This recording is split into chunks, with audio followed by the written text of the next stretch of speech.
Here,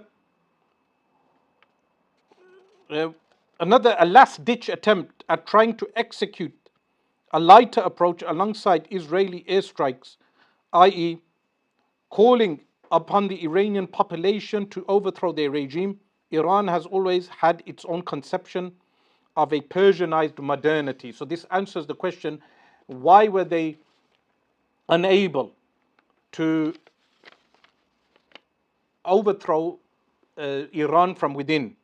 Because Iran has always had its concept of a Persianized modernity.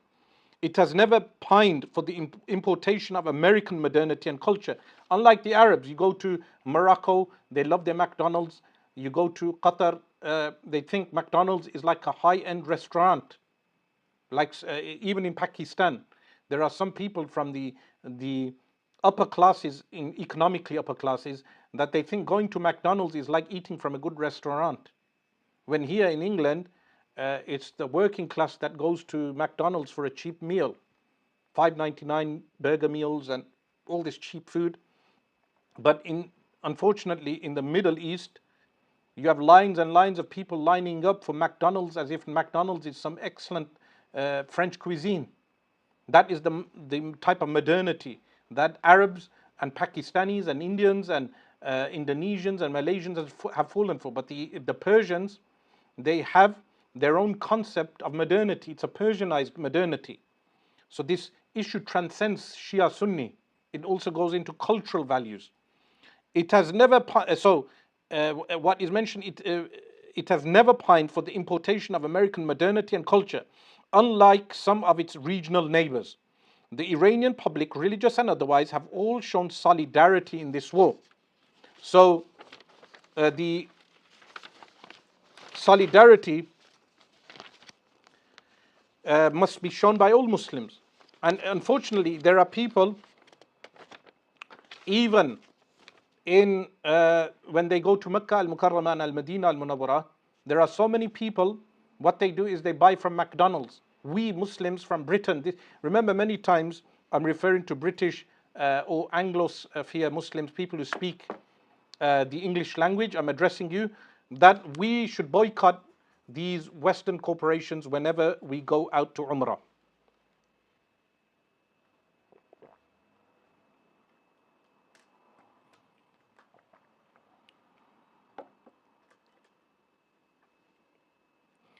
Someone asks the question, Sheikh, should we establish Sharia law in the UK?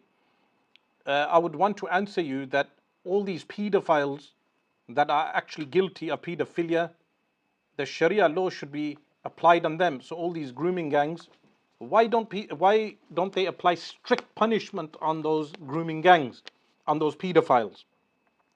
Nevertheless, now some people asked with regard to Tucker Carlson, and famously pro-Trump public figures expressed their outright disapproval of Trump's actions after this war. For instance, Tucker Carlson, so a day after Israel launched its attack on Iran, former Fox News host Tucker Carlson wrote a newsletter titled An Act of War Sponsored by the United States, and talked about his objections with former Trump advisor Steve Bannon on Bannon's War Room podcast. Trump fired back at Carlson on Monday evening, writing on Truth Social, somebody please explain to Cookie Tucker Carlson that Iran cannot have a nuclear weapon. In a podcast with Senator Ted Cruz, Carlson exposed Senator Cruz's patent ignorance on Iran. So he asked him, tell me the ethnic makeup of Iran, tell me what is the population of Iran, tell me the population of Tehran, and he was unable to respond to that. So, and goaded a confession out of him, suggesting that the US had already struck Iran. One of Trump's closest congressional allies, Representative Marjorie Taylor Greene, also quickly came to Carlson's defense. Tucker Carlson is one of my favorite people, she posted on X. Foreign wars, intervention, regime change, put America last, kill innocent people, are making us broke, and will ultimately lead to our destruction. That's not kooky. So, and that is what we tell everyone here that war will not benefit anyone, meaning that if you support war abroad, then you are only undermining your own countries and the tax money that you pay, the national debt. Every year we pay just the interest on the national debt, and taxes are increasing while services are decreasing, like the NHS and other vital services. This is absolutely essential for our people to understand within the UK. Across the UK, council workers, they should know that vital money is being spent on weapons. Vital money is being spent on wars abroad. Vital taxpayers' money is not being spent on the population. Instead, it is being spent abroad and being squandered to support Jewish supremacism. This is something what they will never tell you on Sky News. This is why they will never have people like me on Sky News to tell you that, to inform you of that. This is why the BBC and Sky News would evade an interview. This is why Piers Morgan would evade an interview, because these type of facts are mentioned. So there was also a notorious African American MAGA hat wearing political commentator Candace Owens tweeted, "Donald Trump just completely fractured his base. Truly unbelievable." So also we have the notorious Alex Jones. If you are familiar with this conspiracy nut known as Alex Jones, discredited, of course, after the shootings that happened in the United States of America.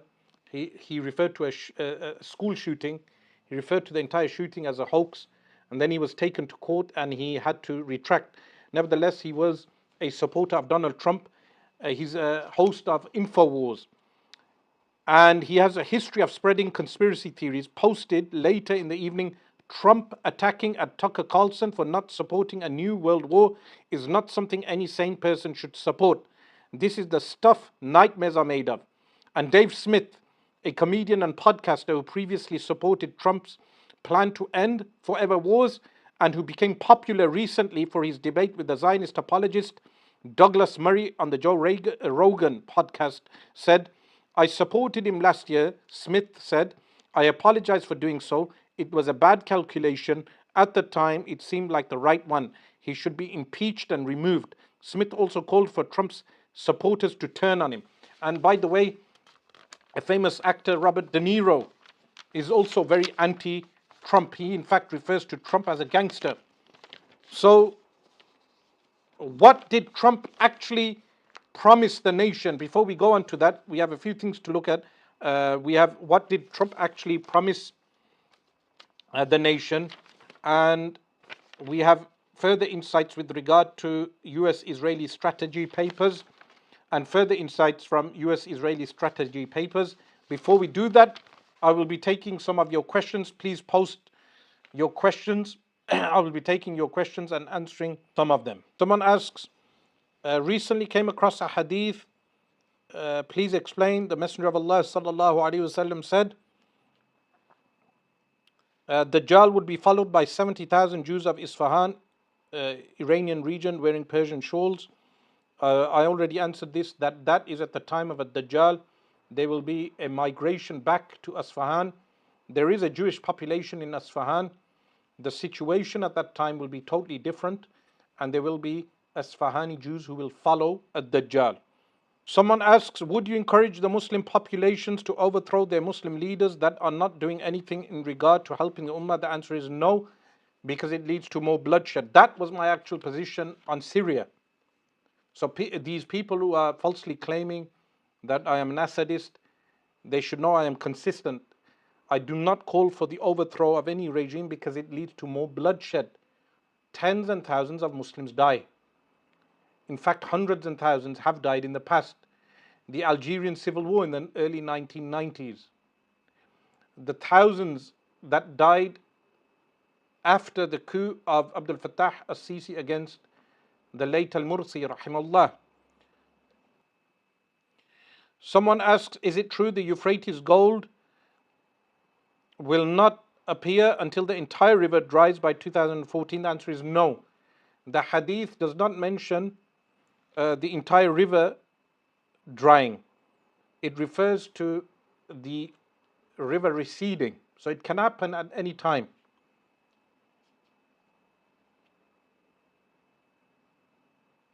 Sheikh, do you think Muslims in the West should work on making each other successful, such as the Jews? The answer is yes, of course. What do you think of the arrest and charging of Ahmad Yaqub for money laundering? Well, it's gone to court, and let the courts decide. That will be decided by the courts. And remember, because he stood as possible MP, they brought out a past case prior to him having standed for MP.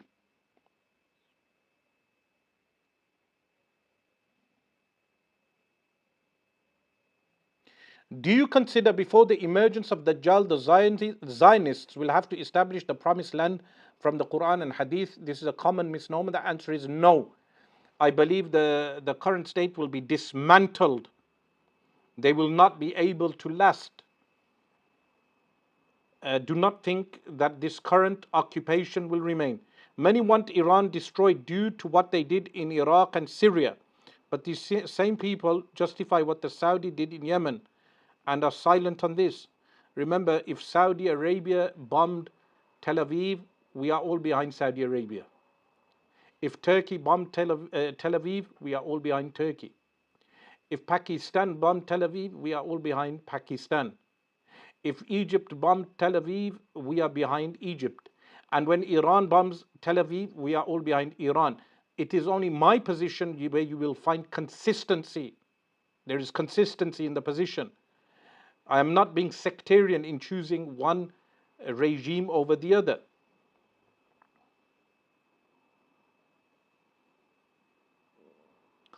Someone asks, who do you think is the greatest Pakistani prime minister in your opinion? My response to you is, the greatest Pakistani prime minister is the one who bombs Tel Aviv. When he appears, let me know. Someone asks, my question isn't it bad that Iran also unfortunately killed non-combatants in the occupied territory? Firstly, Iran officially does not target civilians. Officially does not target civilians. But the targets that it has made, meaning it carried out an attack on a hospital and a school where there is military bases for the IDF. Personally, I believe that there should be no presence of those people in that occupied land except as citizens of a free Palestine. So those who choose to live in occupied Palestine should be living under a Palestinian authority, not under the current Jewish supremacist ideology. So those people you refer to as citizens are actually, those people that you mentioned, they are actually ideologues who believe in a Jewish supremacism in the region. Those people that you refer to as Israeli citizens. So just before we conclude for for the next Q&A, what I wanted to mention is, what did Trump really promise the nation? So Donald Trump, he made many promises. So someone is mentioning that there are rumors online and a conspiracy theory that if Trump doesn't comply with the Israelis, they would assassinate him like they did with John Kennedy, because JF Kennedy, because they need a president that will do their bidding, like Biden and Bush. And that's a conspiracy theory, perhaps forwarded by Trump supporters. Others have mentioned Pakistan has recommended Donald Trump for the Nobel Peace Prize. Now, either Pakistan is doing that out of a jest to make a mockery of Donald Trump, and if they are not, then they are only going to make a mockery of themselves. So remember, Hitler was proposed for a Nobel Peace Prize in 1939, and it was a mockery. Whoever proposed that at the time was actually making a mockery of Hitler. Now, unless the Pakistanis, their humor is so deep and they are doing that, I would think they are making a mockery.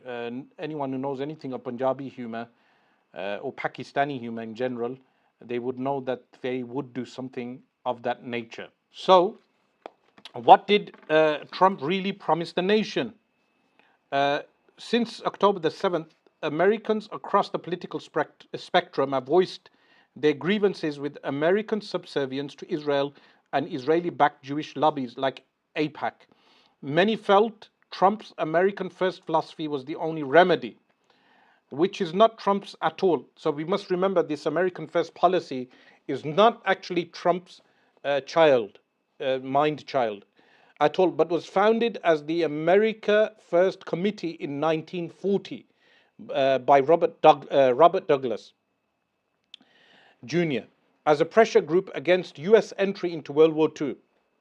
So interestingly, the committee had a reputation of being notoriously anti-Semitic, so-called anti-Semitic, because they are not Semitic, most of them, with many of its speakers often calling for the prevention of undesirables. Now, what do they mean by undesirables? Like Jews into America, and accusing Jews of being war agitators. So this term, this should be made into common knowledge, that the term America First was not actually coined by Donald Trump. It was coined in 1940 by Robert Douglas Jr., who was a so-called anti-Semitic, who referred to Jews as undesirables. That should be made common knowledge amongst everyone.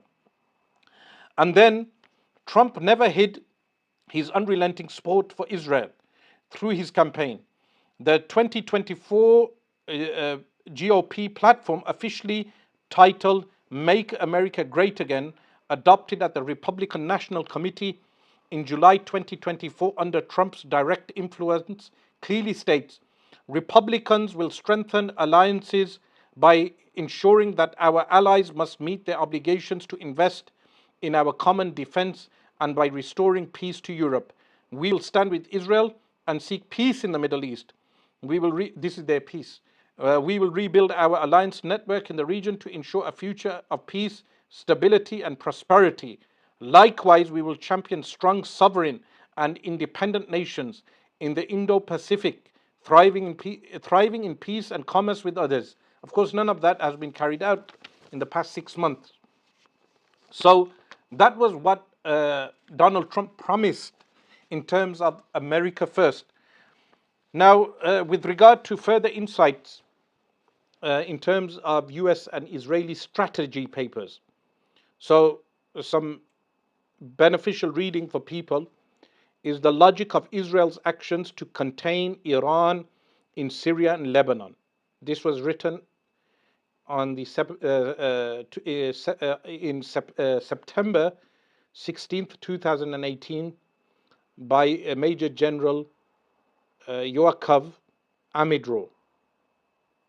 And he argues that Israel must present Iran's entrenchment via proxies in Syria and Lebanon, as well as recommends forceful strikes to disrupt missile and nuclear pathways to Hezbollah, and directly positions Israel's Syria strikes as part of broader anti-Iran campaign.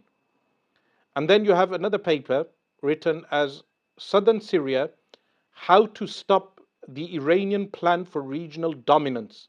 This was written in autumn 2017. Now, Gary Swift, you have written Britain first, and you are correct. Britain should look at Britain first. British taxpayer money should not be utilized abroad for wars and for Jewish supremacism. It should be utilized to support British taxpayers and the vulnerable in Britain, the British population, rather than leaving and abandoning the British people. So there is a misguided policy of policymakers who control the finance of Britain, and they misguide the British public through propaganda. So this paper, written by Michael Herzog, written by an ex-IDF strategist on de-escalation zones in southern Syria. He wrote this in 2017. What does he write? He highlights Israel's concern over Iranian influence and control of water-rich Golan Heights. So that is what they have taken, the Golan Heights. And he argues for buffer zones are essential to prevent Iran from gaining secure footholds near Israel. And that is what has been achieved. Remember, just go and check the spy, Eli Cohen, and the dossier that was given by the Jolani. After the Jolani takeover, Jolani gave the dossier, a 2,000-page dossier, as a gift to Israel in December. In last December gone, he passed on a 2,000-page document as a peace token to Israel of a famous so-called Israeli spy that spied on Syria, and he was caught in 1965 before the Assad regime. He was sentenced to death. His remains were hidden by the Syrian government in the 1960s. There was a national secret document, 2,000 pages, that was kept, meaning it's a national, it belongs to the Syrian people. But it was handed over by Jolani to Benjamin Netanyahu as a peace token. And this Eli Cohen was he was instructive to so-called Israel in the 1967 war, when Israel took the Golden Heights, because he had infiltrated the Syrian government in the 1960s because he was an Arab Jew. He was born in Egypt. He infiltrated the government. He had them plant trees across the Golan Heights so the Israeli pilots knew what to bomb, what sites to bomb. And then in 2007, Tayyip Erdogan, who many of people still trust, unfortunately, he requested the Syrian government in 2007 to give the remains. Remember, Erdogan plays the broker, to give the remains of Eli Cohen back to so-called Israel. At the time, the Syrian government refused. But now they have given the 2,000-page document. You can check all of this online. But remember, Tayyip Erdogan also attempted to be the broker now between Iran and Israel. Someone should ask this Tayyip Erdogan that you are willing to be a broker for Israel to stop Tel Aviv from being bombed. Why haven't you become a broker for Hamas to bring about a ceasefire? You're willing to be a broker for Tel Aviv and ringing Iran. He rang the Iranian leadership to be a broker. Why doesn't he ring Benjamin Netanyahu and say, let me broker a ceasefire? And then, of course, we know that there is the connection between oil coming through Turkey from Azerbaijan, which has not been disconnected. High percentage of that oil is utilized by the IDF, yet Turkey has not cut off that oil during the genocide. So we would say that the Turkish leadership is compromised. There is also, and remember, the water in the region is vital. So Israel controlling 40% of Syria's water, and then remember that there will be some type of dirty play of Israel at the Euphrates River. Playing with fire, patterns of Iranian-Israeli military confrontation. This was written in June 2024. And this analyzes recurring confrontations, illustrating Israel's escalation logic rooted in deterrence doctrine, places airstrikes in Syria and potential strikes on Iran within a continuum of militarized containment, and frames Iranian entrenchment and Israel's response through the Iron Wall and Dahia doctrines.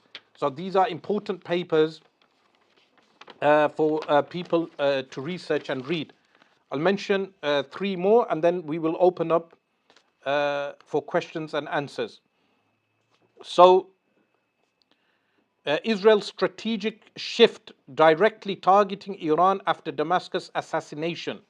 This was written April the 8th, 2024 by David M. Weinberg. and it advocates Israel's transition from proxy-based response to direct strikes on Iran itself. And that is exactly what has occurred.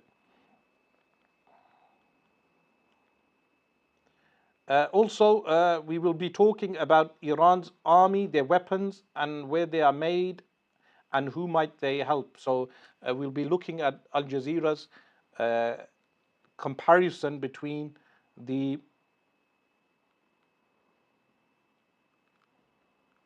also, someone has mentioned to me that the reason why Pakistan proposed a Nobel Peace Prize is because Indian propaganda, they did this actually to agitate the Indians because of the peace he brought by bringing supposedly the ceasefire between India and Pakistan. So it's them doing this in jest. This is from someone who is attempting to present a reason. Also, I would like to mention that Israel, so-called Israel, has killed over 76 Palestinians in attacks across the Gaza Strip since dawn today. On average, this monstrous criminal regime, Jewish supremacists, Nazis, they are killing on average 100 Palestinians daily. And these USA food deliveries have become places to slaughter Palestinians. So, what this Israel strategic shift states, this paper, is it justifies assassination and bombing campaigns as responses to Iranian destabilization efforts via Syria. So assassinations have been a regular occurrence. So we've had the assassination of top leadership within the Palestinian resistance movement and within the Iranian government. And it emphasizes piercing Iran's Shia land bridge across Iraq and Syria. So that means what they referred to as a Shia land bridge was where the militias could enter from Iran into Iraq, because the United States of America does not actually control Iraq effectively enough. They may have military bases, but they do not control many of the tribesmen. So what else is mentioned is that Hezbollah's defeat and Iran's strategic depth doctrine, which is an issue brief, April 13th, 2025. What this mentions, it assesses how weakening Hezbollah and Assad undermines Iran's regional depth. And of course, that policy has been carried out. Hezbollah, the efficiency of Hezbollah has been decreased. But since the Iron Dome is ineffective at the moment, it takes other powers across the region now, if they volley or lobby in rockets, all these rockets. And remember, Rasulullah sallallahu alaihi wasallam said, "Innama al-harbu ar-ramyu." Indeed, warfare is throwing.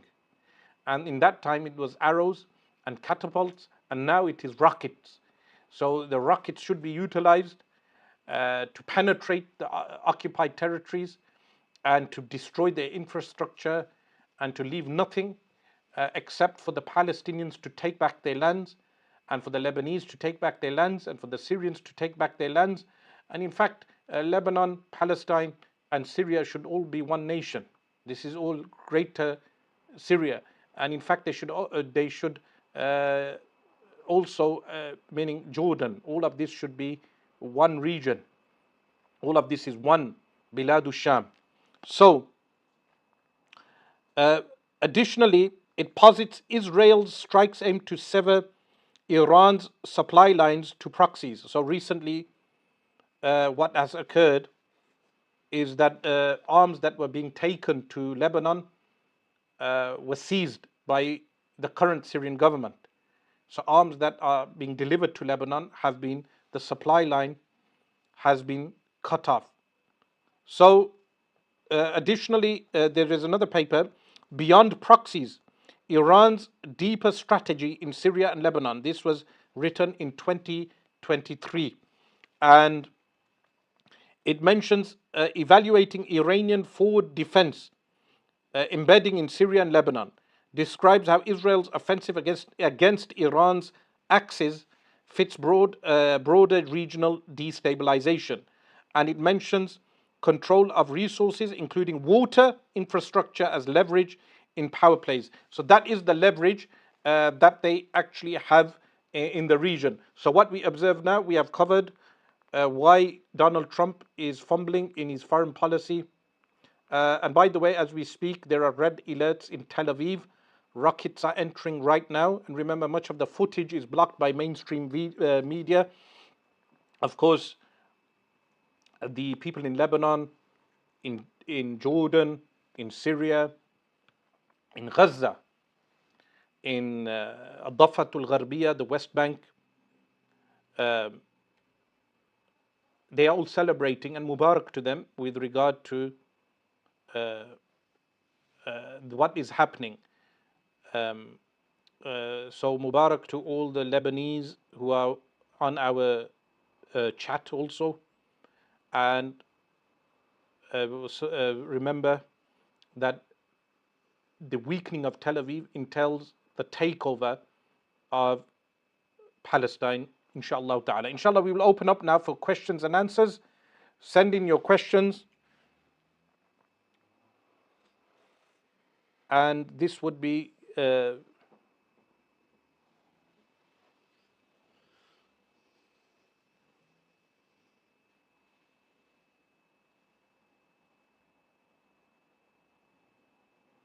so someone says, Sheikh, can you talk a bit about Al-Yamani and Khurasani before the rule of Al-Imam al-Mahdi? So the Khurasani is in reference to a fighting force that appears from the region of Khurasan, which is western Afghanistan and eastern Iran. So the Khurasani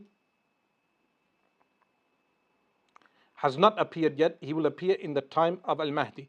As for the Yamani, he's someone who appears later, meaning not at the current time. Someone asks, is Sayyid Ali Khamenei, the Khurasani, prophesied in Hadith? The answer is no, he is not. And you should know the correct methodology.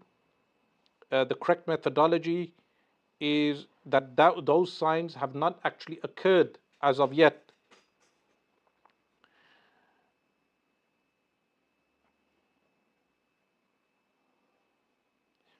Someone asks, is the belief in Dajjal a fundamental belief?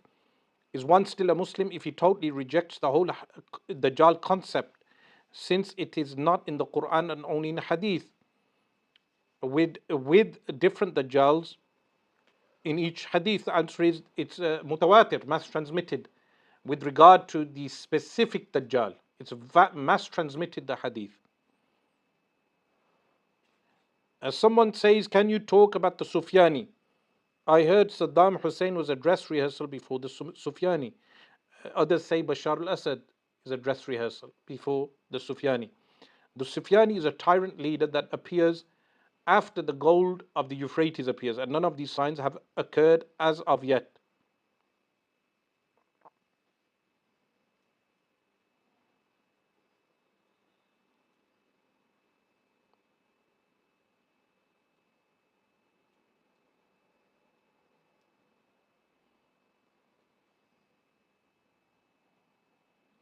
Someone asks, what to do with Isha during bright nights, and why do some people pray Fajr at around 1:15?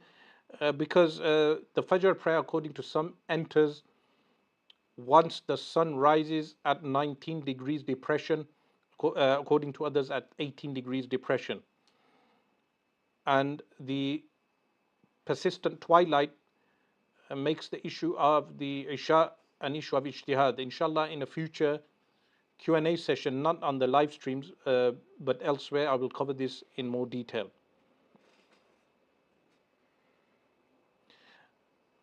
What is the view on nuclear weapons? In the past, I have spoken against nuclear weapons and nuclear proliferation. Pakistan has justified having nuclear weapons as a deterrent, and many will argue that if Iran actually did have the nuclear weapon, it would have been a deterrent from its sovereignty being attacked at this current moment.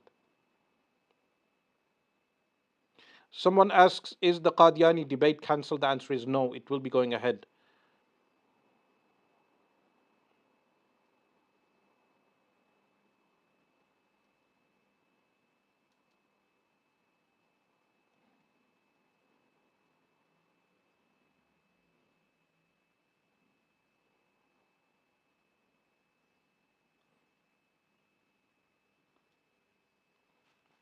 Someone asks, when the Dajjal arrives, will we see the fire? The answer is, when he arrives, you will know the kayfiyah, the modality. So there's a rule in ilm akhir zaman or sharatu sa'a that the kayfiyah, the modality is known once it happens and occurs. So it has not happened prior to it occurring, it's conjecture. And this happens with many signs. Someone asks, I'm struggling with controlling my nafs. Any good books to recommend? Yes, Al Quranul Kareem. You are struggling to control your nafs, read Al Quranul Kareem in abundance. If you want to read on a book on how to control the nafs, then read Tajul Urus, Refinement of the Souls. It's in English also, by Ibn Ata'illah Al-Iskandari rahimullah. What you say about women outnumbering men 50 to 1 as a sign of Day of Judgment, that sign occurs in the Malhama al-Malhamatul Kubra within a specific region. So it's not referring to global population, it's referring to when a war occurs. After that war in that region, the women will outnumber the men 50 to 1.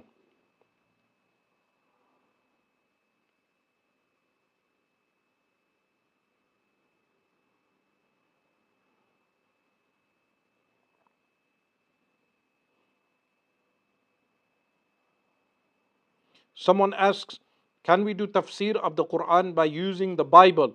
The response to that is, Rasulullah sallallahu alaihi wasallam said, "Hadithu an bani Israel wala haraj." Narrate from Bani Israel, there is no haraj. What that means, as long as it does not contradict three things. One is Al Quranul Kareem. Number two is the Sunnah of the Prophet sallallahu alaihi wasallam, and number three is the mind, meaning the rational judgment.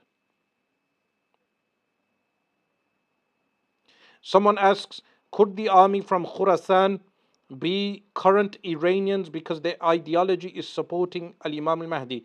The answer is no, because the Khurasani appears after the first bay'ah to Al Imam al Mahdi, which happens in Mecca al Mukarramah. And that those circumstances have not occurred as of yet. They are to occur in the future. We are not living in that time. What is the current position on Dajjal? Is he chained on an island currently? And if so, does he have any communication with certain people on earth? Whether it's the hadith in Tabarani that he has walked in the markets and he has eaten food. Based on that, some have concluded that he does have communication.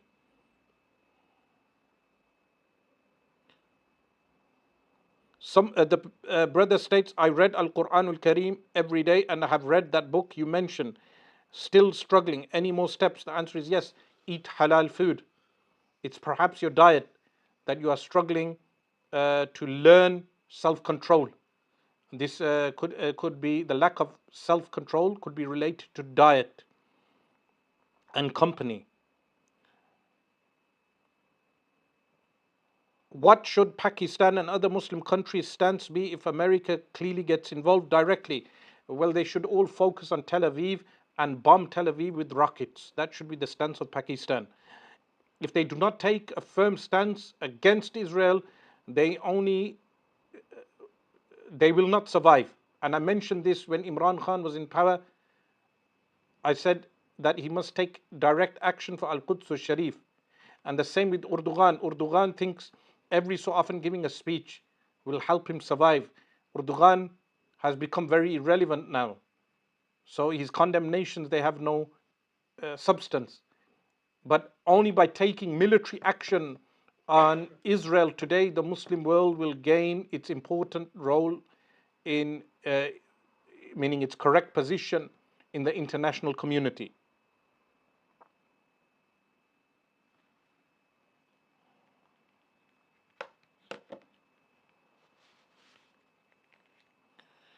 Someone asks, my question to you is, were you born in the UK? Yes, I was born in the UK.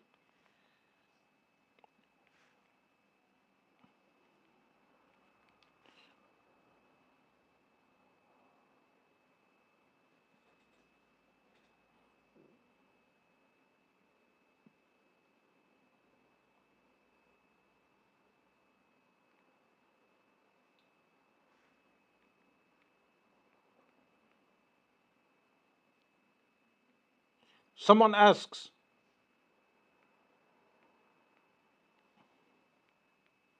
the people who are complaining about Iran at least be happy for Gaza. Someone else asks, the real Al-Mahdi will be of the Ahl Sunnah wal Jamaat and not Salafi, Wahhabi, Deobandi and Shia. That is correct. Al-Mahdi will not be Wahhabi. This is our belief, that he will be from Ahl Sunnah wal Jama'ah. He will not be Shi'i. He will not be. And let me make something else clear. The leader of the Iranian government, Ali al-Khamenei, has made it illegal for anyone to curse any Sahabi in that country. It's illegal. The official position of the Iranian government is that the Quran is preserved and is not tampered. You cannot curse Aisha radiallahu anha, and it's illegal to do so. Similarly, it's illegal to curse Abu Bakr as-Siddiq and Umar al-Faruq radiallahu anhuma. Similarly, that was the position of Hassan Nasrullah, not to curse any one of the Sahaba. Having said that, we believe Al-Imam al-Mahdi radiallahu anh will be from Ahl Sunnah wal Jama'ah and will not be from those who curse the Shaykhain or any Sahabi. Someone asks, why do you not debate Hassan al-Ayari? Because I tend not to debate people who hide behind a screen, and to tell the truth, he's very irrelevant. He seems to be paid by some subverting forces, people who are funding the likes of Hassan al-Ayari and the other individual from Kuwait who lives in the UK. They are being paid to cause schism between the Sunnis and the Shia. And in the current climate, it's not appropriate to entertain such individuals. Someone asks, can we do a tour of the Silk Road with you? The old route. Unfortunately, I'm not a tour guide. Which journey I would. And by the way, there are direct impacts on Tel Aviv as we speak right now. This is freshly in. As we speak, there have been direct impacts on what they refer to as Tel Aviv. So many of you can tune into that. If a person insults Sayyiduna Abu Bakr as-Siddiq radiallahu an, is he a kafir? The answer is that the books of fiqh mention that he is a kafir. The Hanafi fiqh books mention that. And such a person, his iman cannot be trusted. How can you curse any of the Sahaba?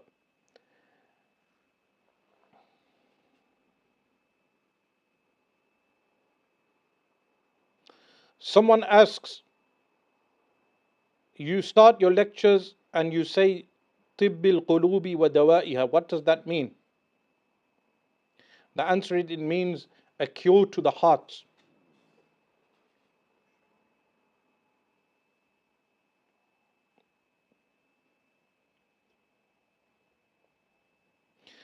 Someone states,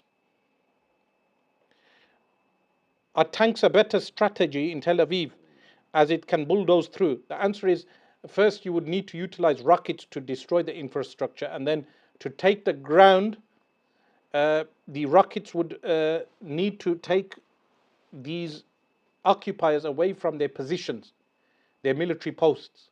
Once they abandon their military posts, then tanks and other things can enter, as well as a civilian population of the Palestinians and others.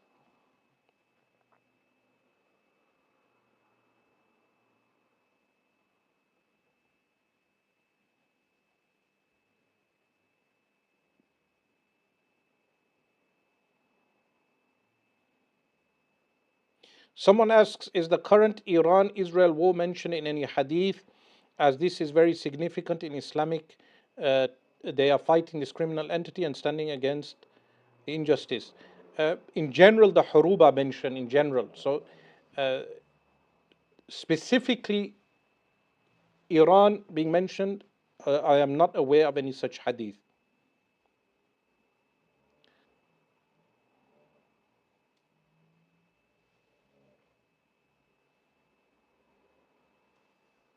Someone asks, Sheikh, would you ever take a group to Palestine? I would say to you, once Palestine is free and we go to pray in Al Masjid Al Aqsa, perhaps I will take a group out of celebration to pray in Al Masjid Al Aqsa, inshallah, in the near future. Someone asks, can you talk about Ya'juj and Ma'juj?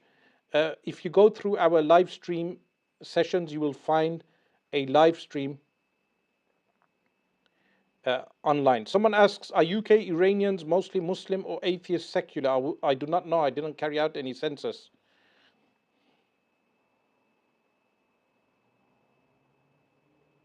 Someone asks, have you heard the present British SAS whistleblower case? The answer is no.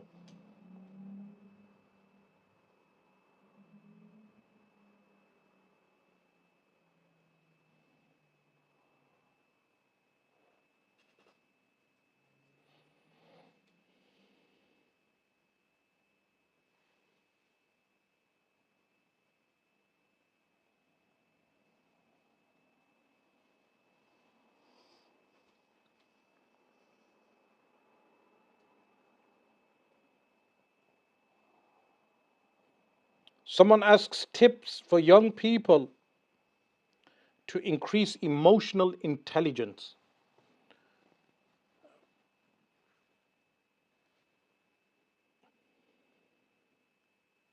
Sheikh, did you see the Egyptian soldiers abusing the convoy to Gaza? How do these Muslim soldiers do things like this? Is it their training that makes them zombies following blindly? The answer is yes. Read on the Nazi doctors, how the Nazi doctors carried out various war crimes based on instructions. And similarly, it's not only the Nazis. You have from the killing fields in Cambodia and various military leaders in our near history have carried out various types of war crimes. And they do so out of a viciousness.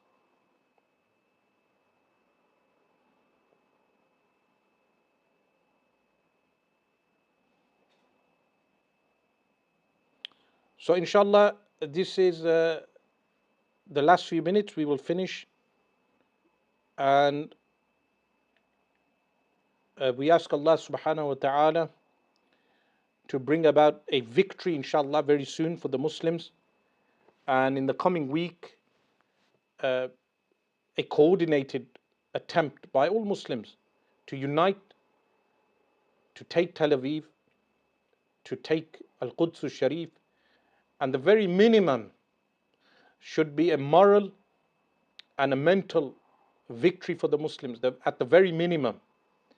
But remember, we can maximize this. This can be maximized to its full potential. How can it be maximized? Is that Muslims should not underestimate their military prowess in the region and to take back the land that belongs to the people of that region, meaning the land belongs to the descendants of the Sahaba who live in that land. Rasulullah sallallahu alaihi wasallam wrote down a will for one of the Sahaba, Tamim ad-Dari radiallahu an. He wrote him a testament that the land belongs to you and your descendants. So, inshallah ta'ala, we should see a victory of our mindsets. Change our mindsets, unite on the common enemy, and I will be seeing you soon, inshallah ta'ala, in future lectures and future live streams. Wassalamu alaikum wa rahmatullah.